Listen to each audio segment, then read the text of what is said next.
Hello and welcome on the Broken Compass show about how people navigate life when they feel stuck or lost, with all the good, bad, and bittersweet that comes with it.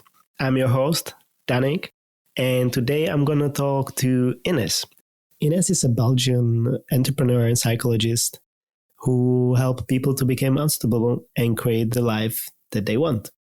She shares the same passion for Latin America like I do, and that's actually where we, by coincidence, met a few weeks ago. And it was a pretty magical moment. You're going to hear about it a little bit later in the podcast. But I invited Ines here because a while ago, she had kind of perfect life on the outside. She had a great corporate career with lots of benefits, nice apartment, lots of friends, and she could travel when she wanted. But on the inside, she felt like a failure. She felt lost. And today, she's going to tell you how she navigated this part of her life and where did the journey took her. But before we start, I have one secret to share. And that's when I started this podcast, I made kind of two lists of people. I made lists of people that I want to start talking with, mostly my friends and people that I know very well. And then I had a second list, which was kind of my dream hosts who could come on the show if it becomes a little bit popular or successful. And you, Ines, has been one of those hosts. So I'm very excited that I have you on the show. Welcome. I am so excited to be here. And I can't believe that I was on the special list. That really is, that makes me feel very, very, very good, actually. My ego is clapping. Perfect. And we actually met with Ines. Normally, I ask the guests if they remember where we met, but I'm pretty sure you remember because you recently posted an Instagram story about it. We met in Prague on one of the Unstoppable workshops that you gave in Prague. And I read that you start a lot of your adventures or a lot of your work and test it out in Prague. And I wonder if this was the first time you did this workshop? It was not the first time, but it was the biggest one that I did in Prague. So the first time was, I think, in November with Impact Hub. Mm-hmm. And then I met somebody there who was a community manager for a big organization. And they started like a training / leadership academy. And then I got invited to speak for them. And that's where you were as well. If I remember, you were the only male in a whole room. I think we were 100 women. There were 100 women and there was Dan. So obviously, Dan, you stayed very memorable because you were the only guy there, because it was an event and it was an organization specifically for women in business. And then there was Dan. So, yeah, that was fun. Yeah, I end up in this situation for some reason very often. And before we get to what does it mean to be unstoppable, how did Ines get to the point where she's doing a course for 100 women about being unstoppable? Where does the journey start? Good question. I think the journey started in 2014, when I basically came down with a massive burnout. And that event really, it really changed my life. It turned my life upside down because in the course of healing from burnout, I really had to learn to completely change my ways of being. A lot of people, when we talk about mental health, they're very much focused on the problems, but nobody really talks about how intense healing can be, how lonely it can feel. And I remember in that time, I was desperate for a manual. I really wanted to have a manual. I wanted to have like a guide that said, okay, you're in this phase and now you need to do XYZ, and then you can go to the next phase, and that's how you like process your healing. But nobody, like we're talking about 8 years ago, it didn't exist. Like it didn't exist. And that's basically what got me started. I was so frustrated with the whole process and people telling me I needed to slow down and I needed to take it easy and everything is going to be okay. But I was very frustrated as in like, but how? What can I do? Tell me what to do. How can I fix this situation? How can I fix myself? Because what a lot of people don't talk about is that when you go through a burnout or any mental health problems or issues that you experience, it also goes with an identity crisis because you're being asked and invited to completely change your ways. You need to change your way of thinking. You need to change your ways of giving meaning to things. You go back and forth to the past and the future and the present. And Becoming Unstoppable basically started there. And I wanted to really create that manual for people who struggle. Because struggling doesn't mean that you need to suffer. And that's something that I really want to help people with. Mm. And how did you knew that you have burnout? Because it's such a, it's a word that people use very often these days. But what does it exactly mean? What was the experience like?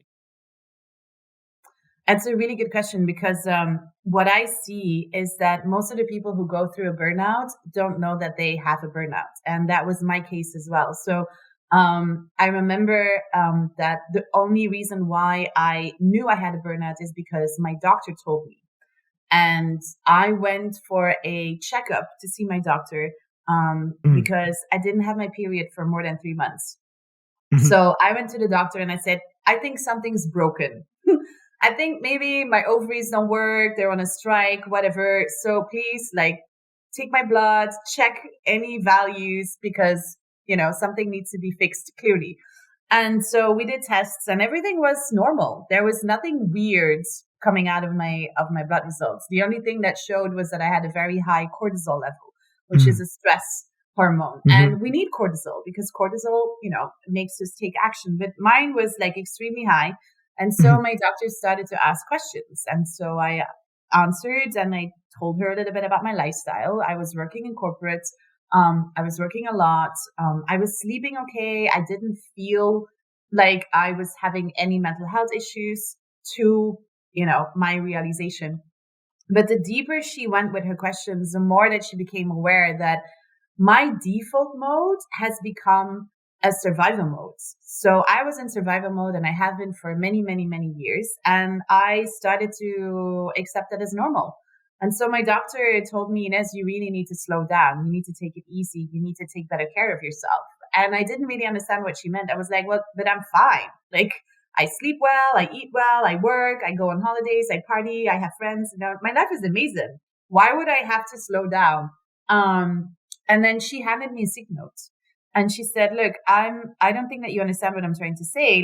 Going on a holiday is not going to be enough. You really need a timeout. You need a break from everything. And for me, the first thing that I told her when she gave me the sick note was, well, I'm sorry, but I don't have time for this. I have so much things to do. Have you any idea how many vacancies I have to fill at work and the processes that need to be rewritten? And we have a new IT system that's going to launch. I need to be there. And that's when I realized, I'm like, oh dear, Ines, you're in trouble. This is what you need to do. And so reluctantly, I accepted that sick note. And I remember that I was going home on spaghetti legs, not realizing and really asking myself, what the F happened? What just happened? I'm sick. I'm not allowed to work. I need to rest. What does this mean? And that's when this whole roller coaster started because, I can talk for hours about this, but then I had to call my boss and I had to say listen, I'm not going to be in the office this week because I came back from the doctor and apparently I need to rest. But in my mind, I was still convinced, okay, I'm just going to Netflix for a week and then next week I'll be back in the office. What was the reaction of your boss? Well, in the beginning, it was fine because, it happens that somebody can be sick for a week. But it started to become very awkward after a few weeks because I remember that I went to see the doctor on a Tuesday and on a Friday I had to go back see her. And then that's when I completely crashed because she just asked me a very simple question and how are you feeling right now? And I just lost my shit and I just started crying. And so that's when I realized, okay, I'm definitely not ready to go back to work. And then 1 week became 2 became 3, then it became a whole month, then it became 2 months. And basically I was in this timeout for about 7 months. And it was a very interesting process. And if you want, we can talk about it or not, whatever you want to take this. But it was a very interesting process, a very frustrating process, but it also made me, it taught me a lot, but it also made me realize that when people go through these moments in their life where they feel completely lost, where they don't know who they are, there is nothing to support them. Like, I was sitting there in my house, not feeling sick, but I was unable to work.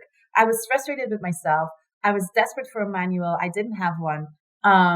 So it was really, really difficult to do the work if nobody could help you or guide you in what that work meant. And yes, I had a therapist and we talked a lot about like patterns and behaviors and all that, but that was just not enough for me. I was like, no, I need more. I need to understand why I am in this state. Like, why am I anxious? Why do I have panic attacks? Why do I feel that I don't feel like myself anymore? And nobody could explain that to me. And so I did my own research. So perfect. So actually, I have two questions. So one is, how did the fact that you studied psychology help you or change the way you're looking at the journey? And what were the steps? What did the process look like to get out of that burnout zone to later becoming unstoppable? Well, that process is my program. So I can give you the whole program, but I guess. But how did you come up with the program? I don't think that you just woke up and you were like, these are the 6 steps and I'm going to take them. No. Well, in a way it happened that way, but it was much later. So I write a lot. I am a writer. I need to be brave enough to share this. To take that stand. Like, I'm a writer. So one of the things that I found very helpful while going in these first few months of my sick leave, of my time out, was to write about what I was feeling, writing about my frustrations, writing down questions, hoping that maybe my brain would like magically channel answers on paper. And then after being 7 months on sick leave, I did something brave and I said, you know what? If I really want to change, I need to change context, because this life that I have right now, it just doesn't work for me. And that's when I started traveling. So I made a deal with my employer. We did a settlement.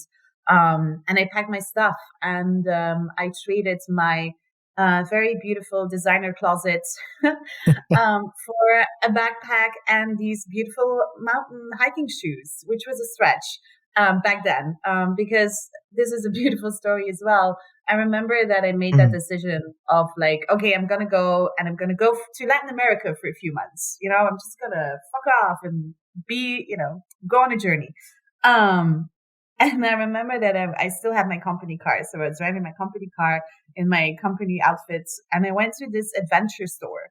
And I remember that I walked in and I said, the first guy that I bumped into, and somebody who worked there, was like, okay, so listen up. This is what's going to happen. I'm going to go to Latin America for a few months. What do I need? And basically I spent 2 hours and a half in that shop, and I bought everything. I bought a backpack and a sleeping bag and socks and a hiking pants and like these t-shirts and fleeces and a headlight, like everything that you need to go on this wild adventure, you know? Did you use all these things that you bought? I did actually. I did all of them except one, and that was the hammock. The hammock, I had been carrying my hammock along, and basically I started giving it to my travel buddies, and somehow the hammock always found its way back to me in Latin America. So that whole hammock had also a story, but now I lost it. It's somewhere. I don't know who has it now. It's yellow with red hammock. If you have a yellow red hammock, let us know. Yes, it might be mine. Yeah. Yes. But it was, that was it. And but to answer your question, it was really a lot about reflecting and creating this self-awareness. And based on that self-awareness, I had to sit with a lot of discomfort, and I became aware of how much I was so focused in trying to fix myself, and how how little compassion I had for myself, how little patience I had for myself, how many rules I expected of myself, like things that I needed to do of myself. And I started questioning everything. So that's why when I say I went through this full blown identity crisis, well, that's what happened. And a lot of people told me like, oh, of course, you know, you went backpacking to find yourself. I was like, no, no, no, no, no. I went backpacking to lose myself because the person that I've become got me into trouble and I needed to get rid of her. I needed to really sit her down and dismantle and unpack what she was all about and really look at it and see like, okay, is this still something that I want? Is this something that is still me? And then create other things. And that's what I've learned when traveling, because the beauty about traveling is that nobody knows you. Nobody knows your history. Nobody asks you, like, what school did you go to? What do you do for a job? No, you're travelers. So the questions that you have when you are in a hostel or when you're traveling is like, oh, where did you go and where are you going? And what did you see? And let's have a beer and let's be two strangers and exchange stories with each other. And so that really made me discover a side of myself, because people obviously give you feedback. And the thing that always came back was that people said that they felt very comfortable talking to me, and that I had good insights. And before I knew it, I was like the coach on the road, you know? And that's basically how Becoming Unstoppable, the program, then evolved, because after traveling, I spent all my money. And so I had to get back and get a job.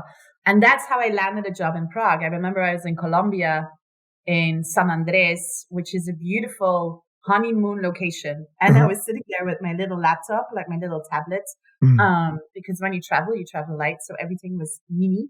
And I was applying for jobs. And on my right-hand side, there was like this couple getting married on the beach, you know, and I was sitting there like putting out job applications. So it was a very beautiful moment that I anchored. But anyway, I landed a job. My ideal scenario was to stay in Latin America. But I just told myself, you know what, I'm just going to leave it to the universe. And the universe brought me back to Europe.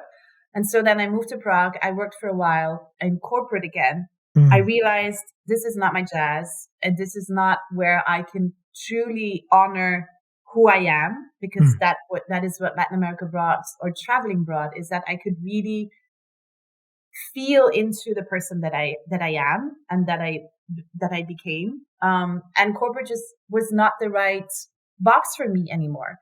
And so I've quit the job again. Was it something that you just like figure out and then you're like, I know and I have to leave? Or was there like some internal struggle between, yeah, I'm back in this more comfortable life and I have the money and stuff, and I want to do this? Yeah, it is. I think that was my toughest lesson, because it took a lot of courage. And one of the things that I have learned and that I'm very true to is never settle for less than what you want. And I really had to sit myself down and ask myself, Ines, is this a life that you want? And what I've learned is, but that is me personally. That is how my system works and how my energy works. I don't do well in a strict time schedule. I'm a creative, which means that I have these energy spurts, which means that I can be productive for like 1-2 days straight, but then I need 2-3 days to rest, for instance. And when you work a corporate job, you can't do that because you know that you need to be in the office, you have a schedule, you have a planning, and that just doesn't work for me. And it took a lot of courage to accept that. Because obviously you want to have the big career. I was 33 then.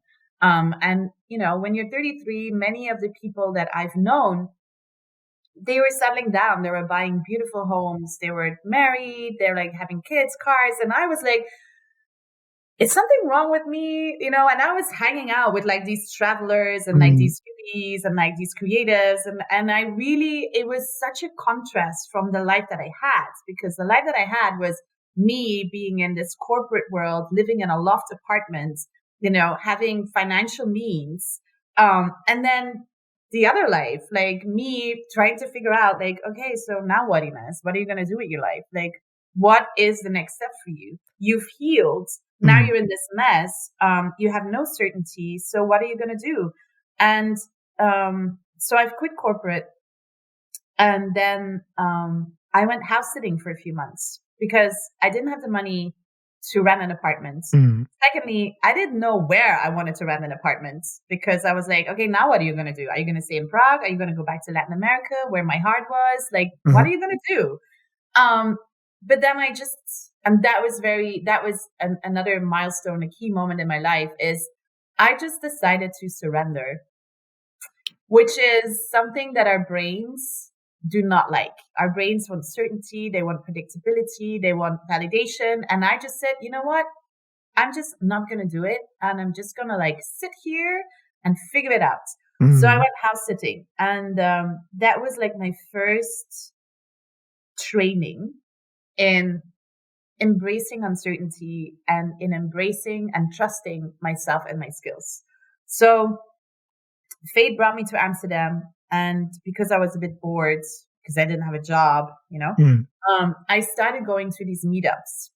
And Amsterdam is a very beautiful hub where there's a lot of like creators, entrepreneurs. Like there's a lot that you can do if you put yourself out there.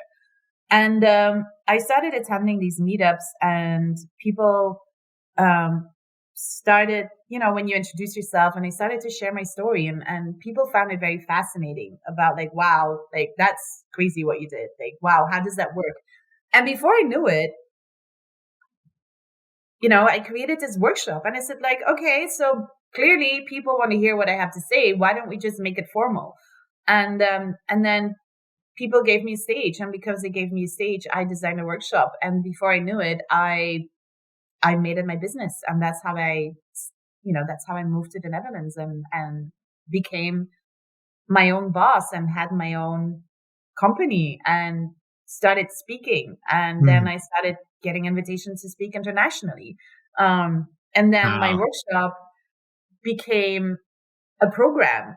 And now it's becoming a lifestyle that I'm teaching to people.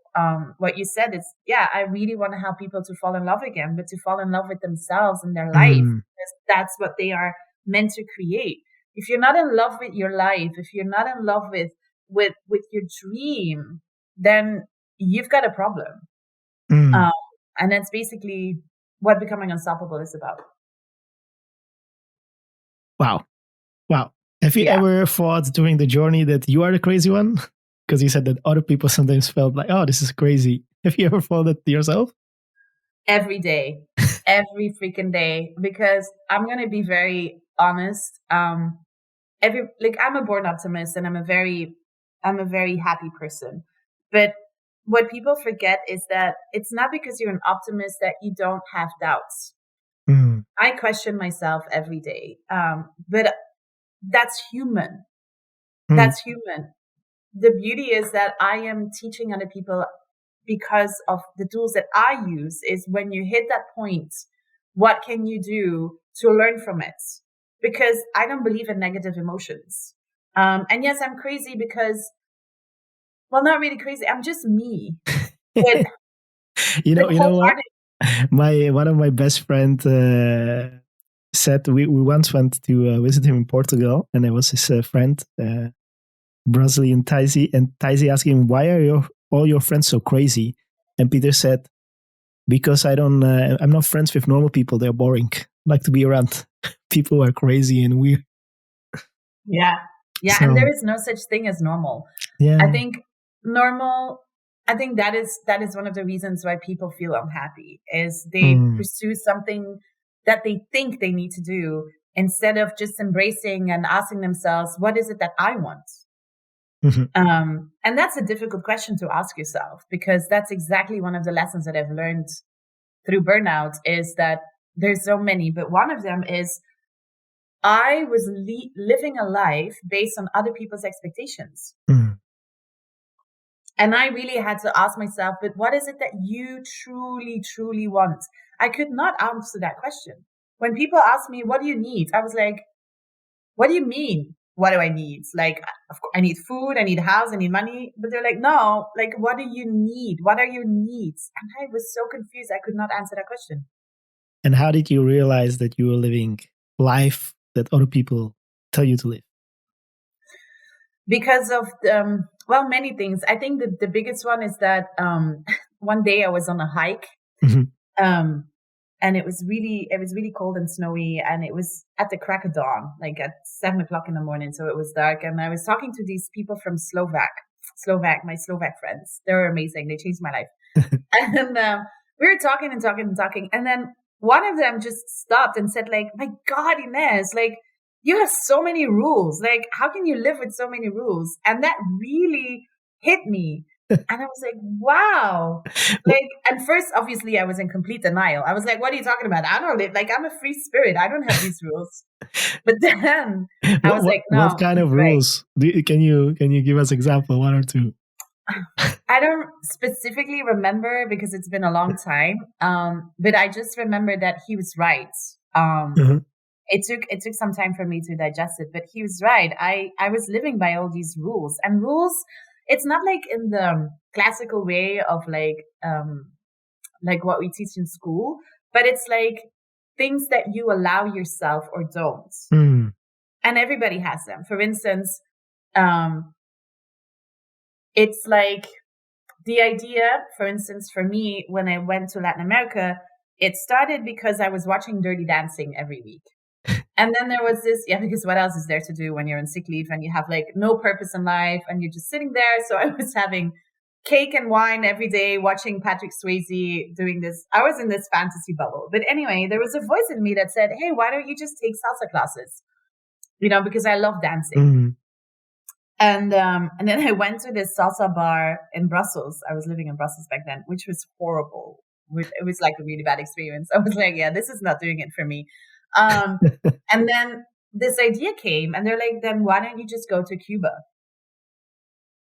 But then all these rules came up, but you can't just go to Cuba. You're on sick leave. You can't just go to Cuba. That's like very extravagant. Who goes to Cuba to learn how to dance? That's idiotic. Like all these rules came up, and he was right. Like, and now I'm trying to live more in a compassionate way where if I have an idea, I just go for it. Mm. Not all of them, but most of them. Okay. Wow. And so I had another question. This is quite a journey, right? It's this is already a few years, right? And you are completely changing your lifestyle and how you live and what you do. How did that impacted the relationship with people around you? Yeah, that's a good one. Well, the good news and the bad news. I don't have a lot of friends anymore from my corporate career life. Mm. So the friend group that I had when I was in Belgium, I don't really speak to them anymore. It's not that we had arguments or anything. It's just, I left that country in 2014 and I didn't come back. But there is this thing that when you do a lot of work, when you invest a lot of time in yourself and you allow yourself to wholeheartedly embrace life, sometimes you outgrow your environment, which is a logical thing, because you always are surrounded with people who match your way of living and your way of being. And I completely changed that. I was no longer the career person. I kind of redefined what career means to me. I redefined what success means to me. I redefined my priorities. I'm still all about food and wine and culture. Like that part of me is still there. That's where I connect with many people. But it's just the way that I live is different. I don't live a, let's say, average life. Can I put it that way? I'm different. Yeah. Yeah. Because I'm having the same experience, after this diet, I start to be interested in different things. I no longer really like small talks. I like to talk about things that are more deeper, about emotions, although I'm not that good at it, but I'm trying. I sometimes like small talks when I really don't want to feel the emotion. I just need a break, and then I can talk trash about whatever. But I cannot be around people who are just talking about it. It's very difficult. And I think that changed a lot the relationship with people around me, and also the fact that people know you in a certain way, and now you are somebody different, and that's a change for them, right? So now they have to deal with, okay, there's this new guy, and they sometimes treat you the same way, sometimes they treat you different, but it's also difficult for the other people around you as well. So. No, it's true.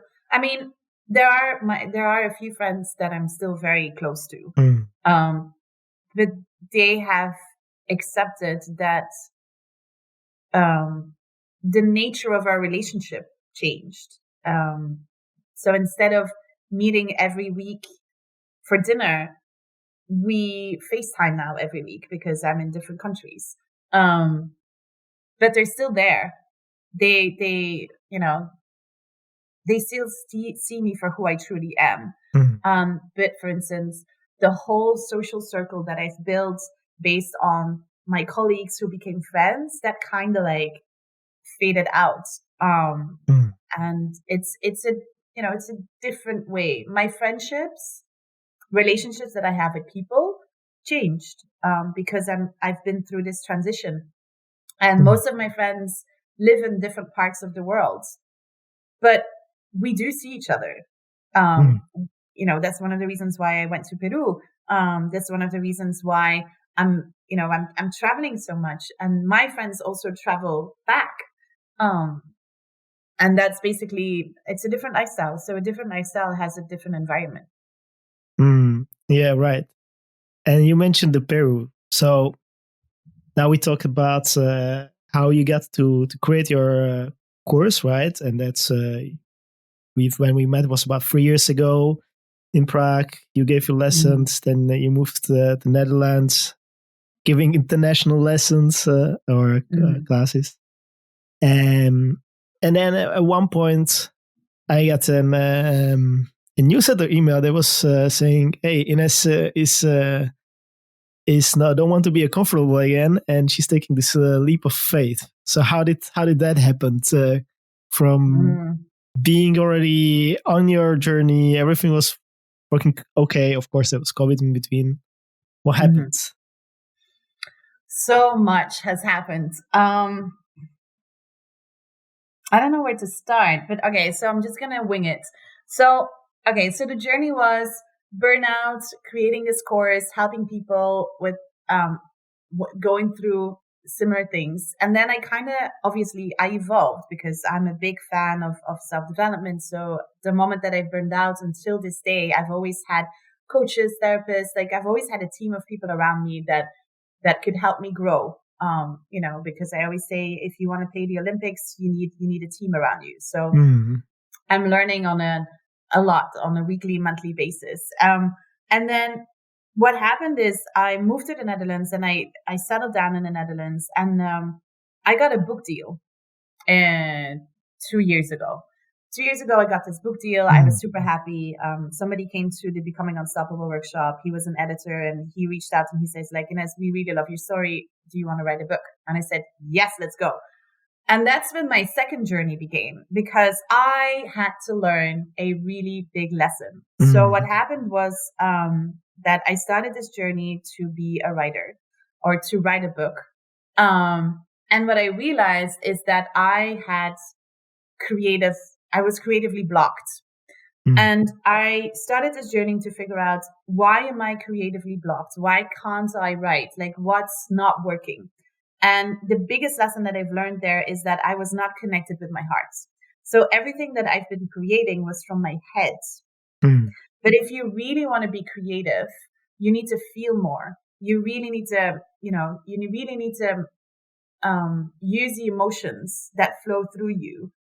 Because you can't create from the head. You need to feel your way through that process. And that was for me very difficult, because I realized there's a blockage there.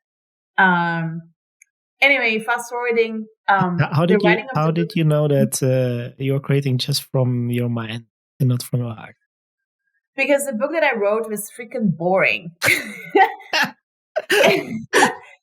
And that was it. Like, it's simple. It's like, what is this? Like, yes, it makes total sense and it's a nice story, but there's no soul. There's no soul. So I ended up having a big discussion with the editor, and we decided to part ways. So the book that I've written will never be published because for me, it didn't feel it was not the right tone of voice. It was me trying to prove to people that I know all these things. Which is not why I've been writing this book, but I was not aware of it. So that basically opened a whole new box of things that I wanted to deal with and understand. Okay, I clearly need to find ways to connect with my heart and to connect with my emotions more, and to show courage and to be brave, to share that with the world. And that's basically how it started.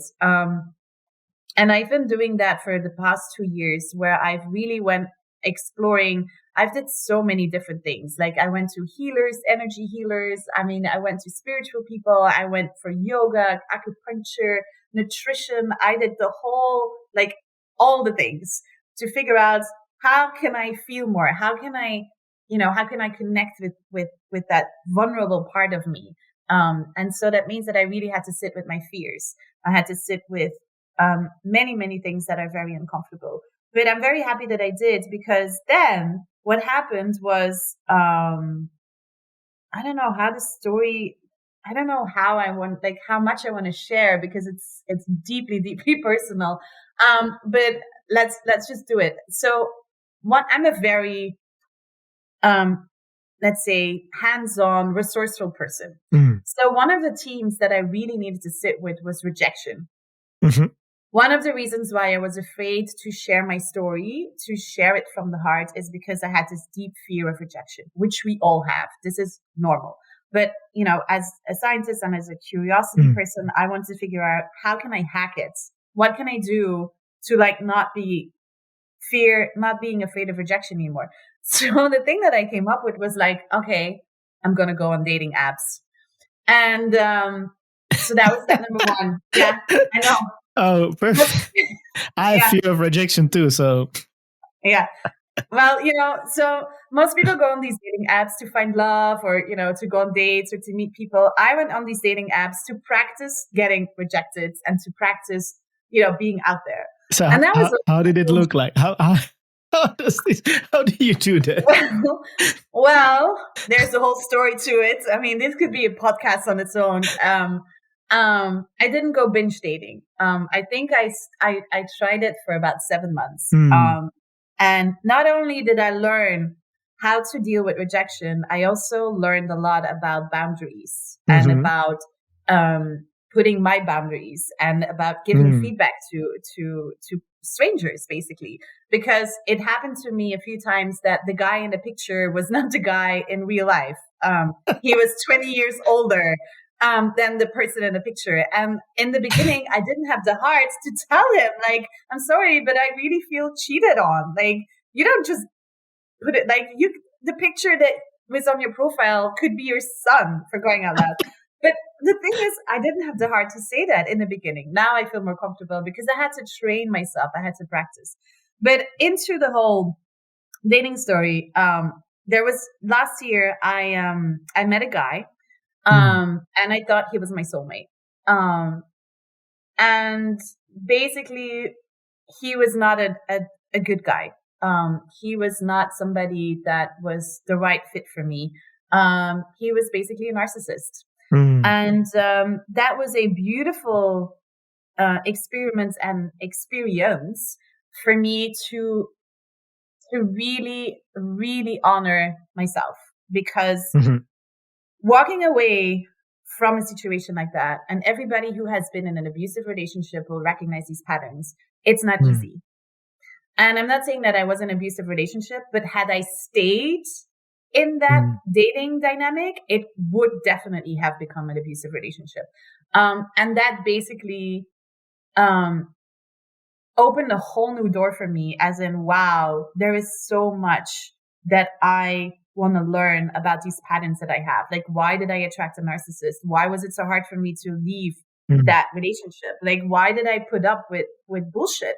Like, why? Why am I, and that's what happens when you have a high level of empathy. But anyway, I worked through all these things, and it made me stronger. It made me more compassionate, and it made me more confident. It gave me a confidence boost. So basically, I learned the rejection, I learned boundaries, I learned about like what I no longer accept. And then somehow a blast from the past happens. And 3 years ago, I spoke on this rooftop in Rotterdam, and there was this guy who was in the audience, and we connected very well. And fast forwarding to a few months ago, somehow he came back into my life. I don't know how exactly, but he kind of sparked something in me. And when I say spark, he kind of made me fully believe in what I do and get me out of my comfort zone. And so, long story short, because I'm telling you, I could talk for hours. I quit my job in the hospital because during COVID, obviously, I didn't have any workshops anymore. And that was my main income source. So I had to be creative. So I started working in a hospital for about 2 years. So I quit my job in the hospital and I booked a ticket to Peru. And I booked a ticket for many reasons. First of all, because I wanted to explore what this connection is that I had with this person. Second of all, I really miss my friends and I wanted to see them again. So a few of them flew to Peru to meet me there because they live in Chile or Mexico or Argentina. And I just wanted to get back into the road, on the road. And I really wanted to embrace the promise that I made myself 5 years ago when I started my business. And when I started my business, I promised myself that I would do anything that in my power to ensure that I would always be free. I wanted to have freedom. I wanted to have financial freedom. I wanted to have geographical freedom. I wanted to have freedom because that's something that I truly, truly want and need to be happy. And so that's what got me into Peru. It was the potential of the big love story, because obviously that's, I'm a bohemian romantic soul. So I said like, okay, maybe this is it. Maybe this is the big love story. It definitely had a beautiful start. But I'm sorry, people, I need to burst your bubble. Life has other plans for me. So it was not, how can I put it? It was not mutual. Let's me put it that way. But there was no awkwardness. It was a beautiful experience and we had really beautiful moments and beautiful conversations. And I've learned again a lot about what it is that I want, what I want in a partner, what I want from a relationship, how I define a relationship. But most importantly, I was able to recharge my soul and I connected with beautiful friends of mine that I speak to on a regular basis, but that I now had the opportunity to travel with, and to go hiking with and to have maracuya sours with. And it was just beautiful. Because there is the other side of the story, and that basically for me, when after Liz died, I wrote this letter to try to raise money to get her back to Peru, and you read it on LinkedIn and you wrote me a message. And as I was kind of going through my grief, I was trying to figure out, okay, what do I know? And I got your newsletters because I was probably subscribed still, and I started reading this newsletter, and there is this woman who says you should be unstoppable, and now she's writing this newsletter like, hey, I'm quitting my job. I'm going to the Peru. You didn't say that you were going for the love story. You were just like, I'm going to try, how does it feel working somewhere else, being somewhere else. This is where I feel like I'm supposed to do. And I was like, wow, this is like really connected with me. Also, probably because it was in Peru and I was thinking about going to Peru to meet his family. And it was also in the whole process when I was thinking if I'm going to take a break from my work and go travel afterwards as well. I also got an offer for another job, and all these things happened at the same time. And then you had the webinar about how to make the most of the 2021, right, or something like that. Mm-hmm. And it was funny because it was very small webinar. It was more like actually chat with a couple of people, because there was like 7 people talking about what their goals are, while I was muted and crying on the other side because I had no idea what I want to do. It was just horrible, but I was there, and all these things were part of the inspiration why I said, okay, screw it, I'm going to Peru. I want to visit Liz family again, and afterwards I'm going to travel, and I don't know how long, I don't know where, but I'm just going to do it. So it wasn't just about it, but it was part of the whole inspiration. And then I thought about, man, I have to write Ines. I have to tell her that, that she's brave and she's inspiring people. She should know. And I was putting it off, this email, because I guess it was vulnerable, and it's kind of, it's like, can I do it? Should I do it? And then one day when I was in Lima, I said, okay, screw it. I'm just going to write her. I say, this is what is happening in my life. You inspire me to take these changes, also with your examples and also other things you do. And I wrote you an email. And then what a little did I know, 20 minutes later, I got a call from Ines, and she's like, are you in Lima? I was like, yes. She's like, me too. Let's have a lunch. We went for lunch. We did in an epic restaurant with epic views on the ocean. It was, see, this is what I mean with surrender. I didn't have any plans that day, except, I finished a few calls and I was like, oh, I want to go for lunch. And then this email came and I was like, oh, well, why would you go for lunch by yourself? Let's meet up. But thank you for sharing that, my newsletter inspires, because one of the things, and I think every entrepreneur or everybody who does brave things, you question yourself sometimes, and sometimes in moments where you don't really know, like, am I doing the right thing? Is this working? Is this going to work? These little feedback moments really help you to keep going, because unfortunately, we're not in a culture where people feel comfortable sharing their feelings or sharing feedback. But it makes such a difference. Like, you see it sometimes on Instagram, like, if you're thinking about somebody, reach out and tell that person, that you're thinking about them, or that, you appreciate what they do. Really do it. It really makes a difference. It really does, because obviously you do it because you want to, but it really helps when you, and everybody goes through these phases, when you doubt your decisions, or when you have these moments where, like, ooh, is this really working? Like, am I doing this right? Like, am I going in the right direction? It really makes a huge difference. And that's why when people reach out, I always say yes. When people invite me for things, I always say yes. For instance, I'm flying back and forth to Amsterdam to give a workshop, because why not? It's just, I flew to Brazil to celebrate somebody's birthday because they invited me. I was like, yeah, sure, why not? I'll go. Wow. Yeah, but that is what you do when you really live according to your own rules. And it is possible. Like, I'm not a millionaire. I don't have any special magical gifts, but what I do, and what I'm still learning every day, and that is what I'm teaching others, is I'm just really embracing who I am. And that's enough. It's enough. And when you can embrace who you are, we're in this age where a lot of people say, like, oh, I need to find my purpose. You don't need to find your purpose. I need to find my purpose. For sure. No, it's in you.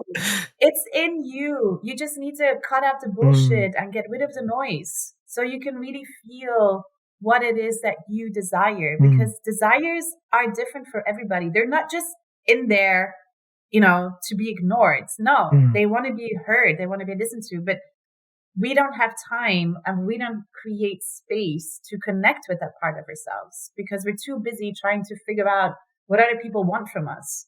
Like, what should be done? Like, who cares? Like, what do you want? What do you want? And that's where you start. And sometimes you need to create a different context for yourself. You need to go and pull a 180 and, go to another country and travel for a while. If that is what you need in order to be able to listen and to feel what you truly want, then do it. Make it work. Make it happen. Yeah. I think that's very difficult for a lot of people because, once you say like, okay, I'm going to pick my stuff. And even when I went to, I'm going to South America. And when I decided and I was telling people, yeah, I can go to South America, but I can also get another job or continue in my current company. What do I do? And everybody said like, oh yeah, traveling is nice. But what are you going to do? Like, you need to do something productive. You can't just go. And I was like, what does that mean? I think that comes back all the time. People are like, what are you going to do? Like, where are you going to go? What's the plan? I'm like, I don't know. I have no plan. And I will see where the life will take me, I guess. And that, by the way, goes to something that you said before that connects to the story in Peru. And then in the last year, I had more of these magical moments where I suddenly met somebody somewhere unexpected, a person I didn't know or somebody I knew. And I had this very deep discussion. I had discussion with people I have known for hours that were deeper than people that I know for many, many years. And I think this comes to you attract what you are, right? What you seek for. That's something that you said before.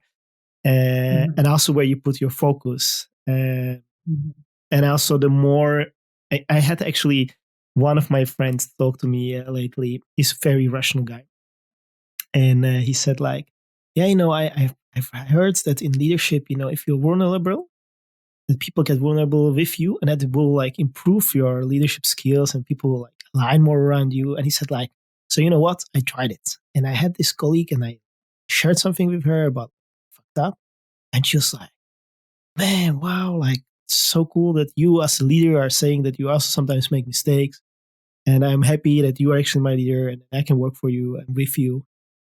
And he looked at me and it's like, like it's cool, but I thought it's going to take a lot longer time. I thought like I'm going to be vulnerable. And then I don't know, like months down the road, people start like sharing their stuff. But I think it doesn't work the way, like when you're vulnerable, people often will talk back to you. And that's why I feel that I have deeper discussion. But you can tell me about how it works because what's the psychology behind it? Well, there's many things. Obviously, the first thing is it's much easier to be vulnerable to strangers because you don't have an emotional connection. So this whole fear of rejection doesn't help. If a stranger doesn't approve, then you all go your own way. There's no relationship there or not yet. And what I've learned with vulnerability is the more you learn to be safe with yourself, the easier it gets to be vulnerable. One of the reasons why it is difficult to be vulnerable is because if you don't have a strong sense or foundation of self-love, you are very vulnerable to believe the feedback of other people and make that your reality. But if you really invest in understanding how you work, who you are, and start appreciating you for who you are, and knowing that that is enough, you're going to find it easier to be vulnerable. Because I truly believe that everything that you do from the heart can never go wrong. It can never go wrong. And I'm living by that example. And for many people, it comes across like I'm impulsive, but I'm not. I think about this. I just don't always inform people about my process, but vulnerability is the only way to truly establish deeper connection. It's a way of establishing deeper connection because vulnerability means that you truly show your vulnerable parts, like, your fears, your expectations. But a lot of people, I'm reading this book right now, and there was something in that book that said, we live in a society where narcissism is being rewarded and where being vulnerable is seen as weak and is seen as ridiculed. And it's true, because if you look at the classical business meetings, there's not much space for vulnerability. One of the reasons why I quit my corporate job when I was in Prague was because I remember that moment. I was in a meeting. I'm a team lead of a small team, very complicated business case. And I was in this global meeting, global. So there were like 50 people on that call. Half of them not listening. And then half of them not listening probably. But anyway, and it was my turn, and I had a very complicated client. So basically we were always in the red. And so my global lead said, okay, now it's up to Ines. Please report on your, I don't even remember the technical terms, something with grass and red and green and blue and yellow. And I said to them, like, look, these are the charts, but I do feel that we need to dig deeper, because this is, this doesn't reflect reality or something in that matter. And then I remember that she said, well, Ines, we're not interested about your feelings. We just want to hear the facts. And that's what's wrong with our world. That is why it's so difficult to show vulnerability, because we live in a society where we're afraid to feel. We're afraid to feel. But if we can't feel, then who are we? Who are we? And I know the neuroscience behind this, obviously. And that is, your brain, your thoughts, your brain has one sole purpose, and that is to make sure that you don't die. So your brain is designed to help you survive. So obviously your brain is always going to choose what is familiar. It's always going to try to validate what it knows. Everything is a potential threat for your brain. And that's how we are raised. Through brain, through thoughts, through, that's the survival. But if you really want to have a fulfilling life, you need to feel. And feeling is chaotic, and it's messy, and it doesn't make any sense sometimes, and it can be very overwhelming, and it can catch you by surprise. And I work with people on a daily basis who reach out to me to help them guide through these things as a therapist. But that's basically what I'm teaching them, is to teach them how to feel, and to teach them that whatever they feel, that it's okay. And whatever happens, you always have yourself, so you will always be safe. And that's a process. And that's not something that we learn in school. Usually it only, people only reach out for guidance when they're in trouble, when they feel depressed, when they're anxious. I'm working with people who are suicidal, who are going through very traumatic experiences. But that's what I'm basically teaching them, is that you can't control what's going on around you. And you as a human, you react to your environment. Context is everything. And it's how you navigate yourself through that maze. And these are the tools that I teach them that really make a difference. And feeling is very important. Feeling is your compass. You talk about a broken compass. Usually we think that we have a broken compass because we don't understand our feelings. But we just, we shouldn't be afraid to feel. It's okay to feel, and it's okay to not know, and to figure it out, and to get help to understand what that means to you. Yeah. And I think it's also a lot of people, they are like, I will feel, but only the good things, or what we label as good. Whatever way, emotions are emotions to me. But we do label them as good or bad, right? And so if you really start digging into your emotion, you're going to have a lot of the bad emotions, or the ones that you don't really want to feel. And I think that the first wave is going to be a storm that you need to get around. And I also liked and one analogy, I don't know, I think Reddit's also I think Jewel, the singer, wrote it in her book, that when she was, what was it? Was it about feeling and panic attacks? She said the panic attacks are the best thing, because it's like when you eat a bad fish, right? And if it's bad, your body is throwing it up. And it's not bad that you're throwing it up, it's actually good, but your body is saying like, I don't want this, don't put it in me. And it's same with the panic attacks, right? Or some of the negative emotions that when you have them, your body is telling you, like, hey, something you're doing is not working out here, and you should change it around, right?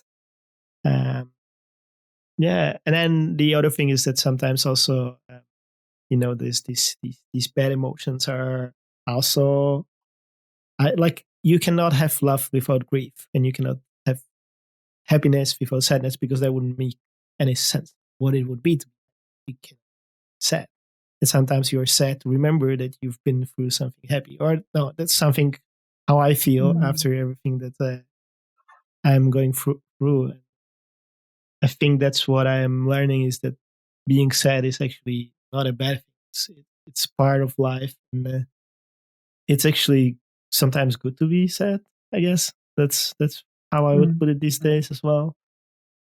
Not all the time, but yeah, it's and I think I met somebody who once told me that they was like, "How do you manage all these, like, emotion?" At the time, I didn't understand emotionless guy processing through brain. Although I always liked psychology, but now I was emotions. And I was like, how do you do this? Like, you can just like cry and completely fall out, and then you are doing all these great things. And I was like, how does this work? Can you explain it to me? Because like I always felt like if I like fall apart and start crying, like the whole day is gone, or something like that. Like there will be. And they were like, no, I'm just like, I'm gonna take my 30 minutes. I'm gonna like cry, feel whatever I need, and then just like wrap it up and I put it back, and then I like go on with my life. And I was like, wow. And that's what I'm sometimes trying to do these days. Not all the time, but sometimes I'm like, I allow myself to get some space to feel it. Then I'll be like, okay, and now let's go on and do, because you cannot, you have to feel, but sometimes you also need to do stuff, right? And so there's, it's about also finding some balance of how to navigate the life, and how to make sure that you're just not doing and not having enough time to feel and be with yourself, or whatever to feel. Yeah. Mm-hmm. Well, if I may, I have a bit more of a, like, I don't believe in opposites. I don't think that you need sadness in order to feel happy, because I don't believe in bad emotions. I do believe in bad ways of dealing with emotions. But it is my belief that emotions are always there to teach you something. Emotions, there's always a need behind an emotion. When you're sad, there's a need behind it. Maybe there's a need that you feel disconnected. You want some, you crave a human connection. So you're going to reach out to people, but then you don't, because of these beliefs that you have, like, oh no, I need to be strong and handle this on my own. And, or I don't have any friends. These are all beliefs that are stopping you from acting the way that you need to in order to deal with that emotion. So I believe that everything has meaning. And when we feel a certain way, we also need to address what is the meaning that we give it. If sadness is seen as, oh, and now I'm going to punish myself because I'm weak, because I feel sadness, then obviously you're only going to make sadness bigger. But if you can just look at sadness as an emotion that you feel that is trying to teach you something about what you need, then that's a whole different way of looking at yourself and acting accordingly. And that's basically, I don't believe there's an opposite to love. If there's no love, then you have other things, but there's no opposite to love. And I don't believe there's an opposite to sadness. Yes, happiness might be like seen as the opposite of sadness, but is it really? And why is sadness a bad thing? Sadness can teach us a lot, because when I feel sad, I learn a lot about my blocks. I learn a lot about things that I need to heal. But that is because I've cultivated this practice and this inner dialogue that when I feel bad emotions, I allow myself to sit with them and to challenge them. And that doesn't go like, I'm not a machine. I need to live through them. And I have my off days, but then I act accordingly. And I was like, okay, if you're here, sadness, great. I'll embrace this. Clearly there's something that I need to learn here. And then I need to question what's the lesson. Yeah. And I think, definitely teaching you something, and sometimes also teaching you something about importance of the things around. If you don't feel any emotion about something, then probably it's not as important, because today's world, everything is important. I remember having many conversations with my colleagues like, well, we don't have time to do all those things, so what are we not going to do? Yeah, but everything is important. I was like, no, everything is important. Nothing is important. So what do we feel strongly about? Because that's where you need the compass, right? That's where you need that feeling that you tell you, okay, this is where we need to go. We need to cut out all the other stuff that we're just not going to do. Yeah. And that's also about letting go, right? That's also something I'm definitely still learning. Yeah. And so we touch upon the mind and the heart, the emotions. What about soul? What's your take? What do you think about the soul or spirituality or whatever words you want to use for it? And how did that develop over your journey? So how I grew. So when I was in corporate, I was a very rational, analytical person. And I was not into the whole woo-woo stuff, they call it. But then I had to, I did a lot of research and I learned a lot about neuroscience.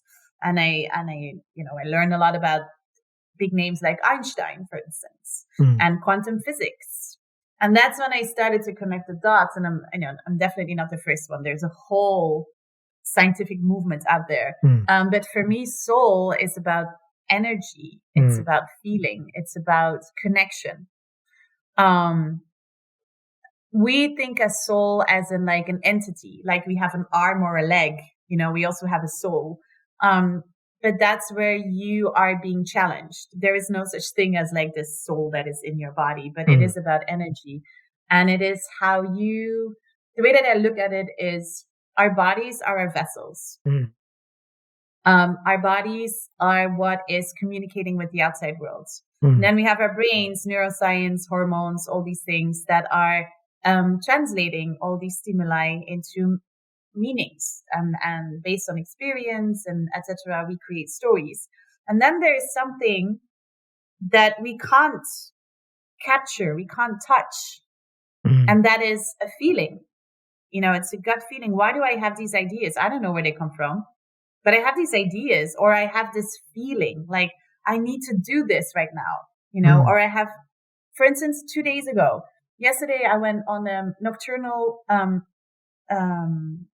walk in the Alhambra. I'm in Granada right now. And tickets were sold out until the 14th of July.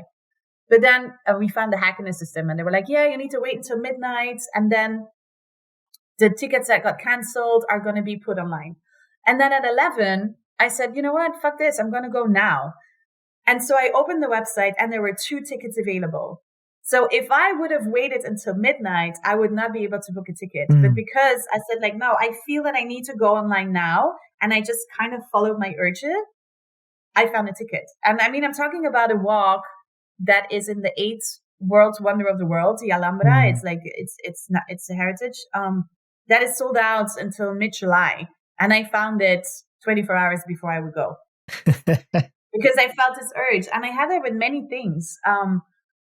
And that's not, a lot of people think, oh, that's like magic. And maybe, yes, it feels magical, but it really is me being connected and really understanding that it's okay to follow your urges sometimes. For instance, navigation. I get lost a lot, but sometimes if I just follow my feeling, I kind of find my way. And for me, those are all things that people associate with soul. Yeah, it reminded me that I think in one of the webinars he said something around the way, if you go out and you follow these urges, you will always be okay. Always, if you don't have money, somebody will let you sleep somewhere. If you cannot get away from somewhere somehow, somebody will stop suddenly and then take you to the next tower or something like that. And yeah. That's definitely happening to me a lot more. And that's again like with the focus. I call it these magical moments, not because I think there's magic behind them, but yeah, because they're just like the exact thing happened exact time when you need it, and you have that experience. And it's beautiful. Yeah. Yeah, I do believe in magic. I mean, it feels like magic.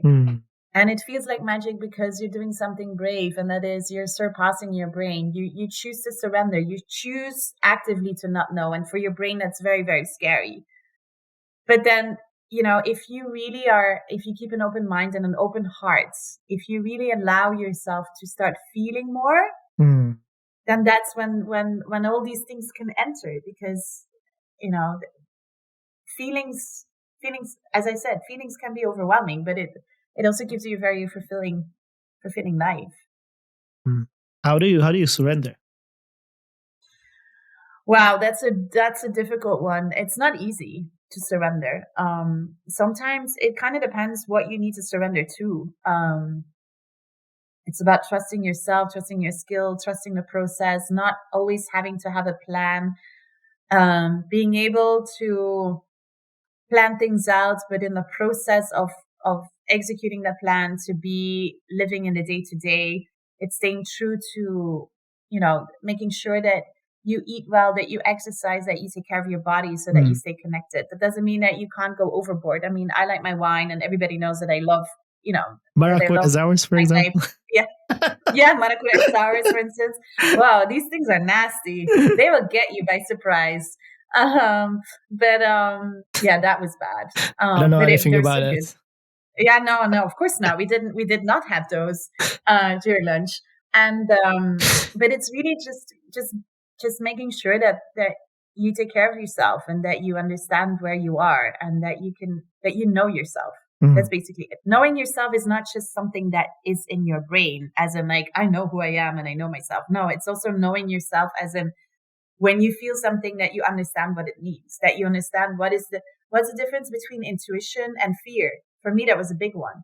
When I feel things, is it because I'm afraid, or is it because I actually need to act on something? And because it's scary. Like, who trusts their intuition, between brackets? That's a scary thing to do. Like, why would you go to Peru to go on a date and quit your job while doing that and embracing the unknown? Because I felt like doing it. How do you know? Amazing. How do you now know the difference between the fear and intuition? That's interesting. Practice. Yeah, it's practice. Because again, I don't believe in bad outcomes.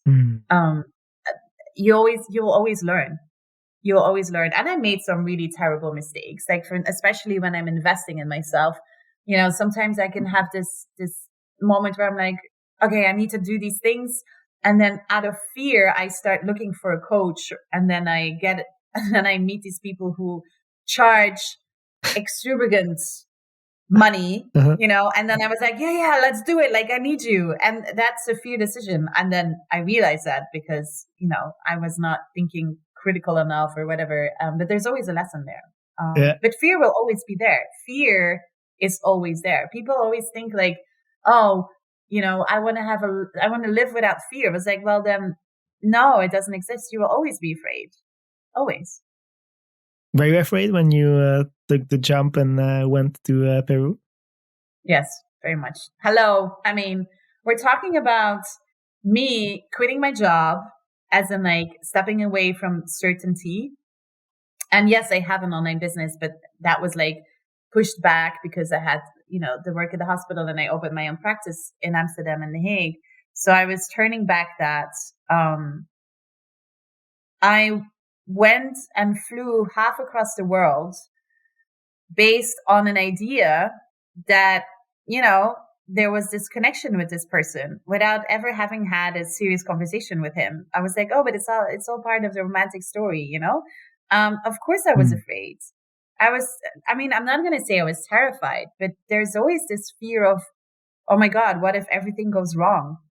What if everything goes wrong? But then I am very blessed that I have friends who ground me, because in the build up to Peru, there was a moment where I freaked out, and I called one of my dear friends and I asked her, am I going through a manic episode?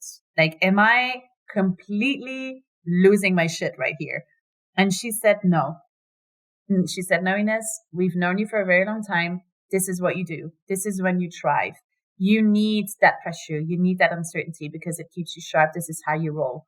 And that really made me calm down. And I said, like, yeah, that's true. Like, this is how I roll. Wow. This is who I am. And this is not what, the average person does, but you don't have to. Like, this is my life. But I hope that by just sharing my story, I can inspire others to find their own path. Not everybody's created for my lifestyle, nor should you, but find your own path. Like, don't be afraid to choose things that you want to do. As I said, your desires are there for a reason. Go and explore and figure out what that means. So you touch, wow, what an incredible friend, by the way. Yeah. That's great. I mean, exactly what you needed at the right time. And that brings me to a question. You said, like, you have a whole team around you, right? That helps you become this Olympic athlete. And I love the analogy. How do you build a team? How do you, what's the secret behind it to have the right team? Well, there's no secret. There's just like, when you have a need, you want to fulfill that need. So a lot of us, especially starting entrepreneurs, we have a scarcity mindset. We don't have a lot of money. We don't have a lot of time. We undercharge usually. I mean, I've been there, but something really made me, understand the whole psychology behind investing. And that is, you really need to become your own best customer. And so if I want people to invest in me and in my program, I need to be that person that also invests in other people to give me, knowledge and things. And it all started with needs. Like, I had a time where I was very focused on the physical aspect, and I invested a lot in learning about nutrition and supplements and how they work and what my metabolism, what that like, learning from experts on movement, and how that helps your brain and emotions. I always have a coach, always.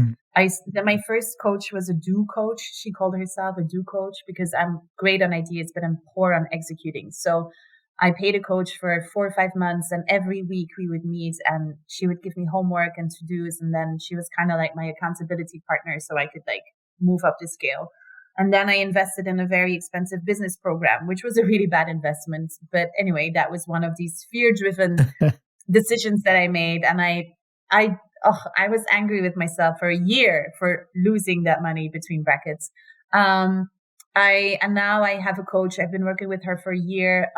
She's a focus manager because I'm a very idea-driven person, and she really keeps me grounded. I have a masseur. I go for massages at least every 2 weeks, to take care of my body, to make sure that, that I stay connected. I have a personal trainer. It's both an app and a one-on-one time. So I work out 30 minutes every single day, except maybe once or twice that I could skip it, depending on what my body needs, especially when you're changing and traveling a lot. I have a nutritionist who I reach out to every time that I feel that something's off, especially with this change of the seasons. I have a therapist, and I have an amazing group of friends. I have 4 women around me who keep me grounded, who give me, who call me out on my bullshit, and who I feel incredibly safe with. When I, have these crazy ideas, I'm not afraid to put them out there, and they really see me for who I am because I feel safe enough with them to show who I really am. And that's basically my team. Yeah. Yeah. That's something that I noticed, that actually one of my favorite professors wrote that if you want to be creative, you need 2 type of kind of people around you, which, by the way, you said you have both indirectly in this speech. And that's one who, when you feel like, oh my God, I think I cannot do this, they will come to you. They'll be like, no, you can do this. You are doing amazing job. This is awesome. You're going to fucking do it. And then you need the other people who will call you on the bullshit. They will say like, hey, this doesn't work, and you need to improve this, and you need the balance, right? As an entrepreneur. I have the same with the podcast, by the way. Luckily, I have both type of friends, and I also learn like who to go for what with. So that's So if I'm listening to you, basically the finding yourself is a whole long journey, because you have been on it. Said, well, it began 2014, right? So that's already six years of journey. So it's not something you can figure out tomorrow. No, and the thing is, and this is, I'm so happy that you put this out there now, because this is one of the things that I'm trying to change in the world is we're never broken. We're never lost. We're just disconnected. And this journey that I'm on, this is for the rest of my life. We're never finished. Why should we? Like, this is the beauty about just, understanding that it's okay to just live your life and figure out what that means. And my needs change, obviously. And it's more than just about me. It's also a lifestyle. And, there was a time I've been living in the Netherlands for 5 years, and I was really happy and it was really useful for me. But now I'm in a phase in my life where I'm figuring out, do I want to stay there, or do I want to move to the south, or do I want to change lifestyle? Like, do I really want to go back to this whole nomadic thing? And I'm allowing myself to figure that out. And Peru was the initiator for that. So this whole finding yourself thing, you're never lost, but it is allowing yourself to question the status quo and to ask yourself, does this still fit me? It's like with wardrobe. You're not going to wear the same jacket for the rest of your life. That would be freaking boring. So if you go shopping, you just ask yourself, okay, what kind of style am I looking for? Maybe you want to try different styles. Maybe you want to have different jackets. Why not? It's the same with figuring out how to live your life. Although why settle? I buy the same shoes and the jeans in the same store. The t-shirt in the same store. Yeah, well, my friends, that is about to change because you're going on a journey. So when you're traveling, you get creative. I will have to. But I like my comfort. I put the same t-shirt. It's the same t-shirt. I don't have to think about it. That part of the day is just figure out. And that's okay. That's why I say, like, my story will not resonate with many people. But it's also okay to just choose comfort. If that is what you're happy in, then please, by all means, don't change. But if there's a part of you that is restless and that's frustrated or that's curious, then please go and explore what that means to you. That's basically also something I wanted to add. Okay, Ines. And so if people want to learn more about how to be I don't know why I think about uncomfortable. I don't want to say unstoppable. If they want to get uncomfortable, unstoppable, and then they will probably have to be uncomfortable, how they can connect with you, how they can learn more about the programs that you're working on, or get in touch with you. They can always email me or go on my website or visit me on Instagram or LinkedIn. My handle is Ines Gaston. I'm very approachable. If they want to learn more, they can always reach out. They can always book a session with me. That's it. Yeah, and we will put the links in the description of the episode. So if you're interested in getting in touch with Ines, you'll find the links there for sure. Okay, and for the end, I always have one question because, of course, it's nice to share stories, and I don't believe that I suddenly talk to somebody on a podcast and I'll figure out what I want to do with my life. I think the stories, although important, because we are all telling each other stories about things around us, but also about who we are, what we do, right? But then there is the other part, and that's action. And then since I want to make the podcast also a little bit actionable, I'm going to ask, what is one thing that I can do in the next week? So it has to be concrete, something doable in 1 week. what is the one thing I can do in 1 week to help me on my journey to fix my compass? I think journal every day. What kind of journaling do you have in mind? So that's the thing. You don't know. You just journaling. It's not just about the journaling. It's really just sitting with yourself and creating space and time for your mind to download whatever it needs to download and to just write about your day, write about how you feel, write about your, what you're excited about, what you're afraid of, whatever comes up, but just write.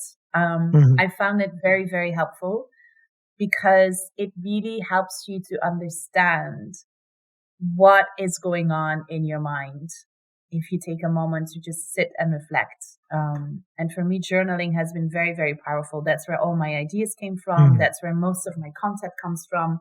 And it really helps me to understand where I'm at.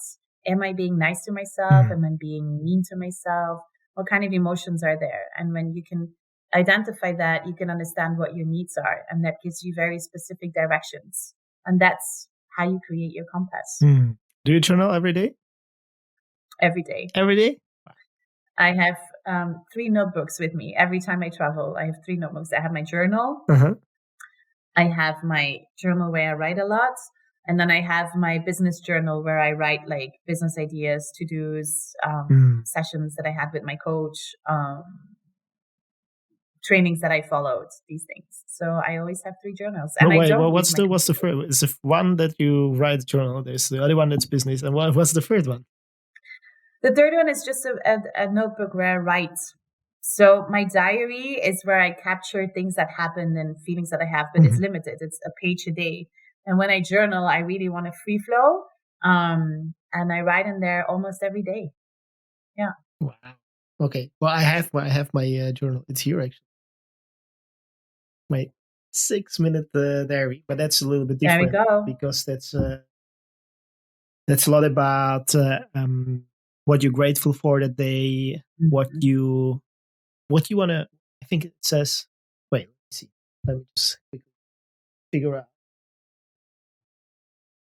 It says this is how you make today great. But I changed it, and I think I've seen that word on your website, and now I'm also in front of what is it? Yoga. Or I want to do a podcast, or a restaurant, or stay with my grandma, and now put on I want. I want to do it because I'm still noticing that quite often I see like I need to do this, I have to do this, and I'm like, oh, do you really? Do you want to do it? Or do you need to do it? So that's something I observed on our website, and that's I'm trying to implement. So yeah, I will give it I'm horrible at writing, by the way, but I will do my best to give it a shot next week. So I will write. Start easy on yourself. Start with maybe bullet points or whatever. Just start easy. There's no rules in writing. Can I start just with the bullets? Yeah, you can start there, but just do it consistently. Yeah, consistency is important. Wow. Is there anything else that we should say today? I think we're good. An hour and a half is good conversation. All right. So thanks you guys for joining the Broken Compass podcast. If you enjoyed this conversation, you can get in touch with me on my Instagram, Danik-Becerra, or you can connect with us on Discord, where you can talk to me and other people about what has been happening on these episodes, and where you can also share your stories. And we will hear you next Tuesday.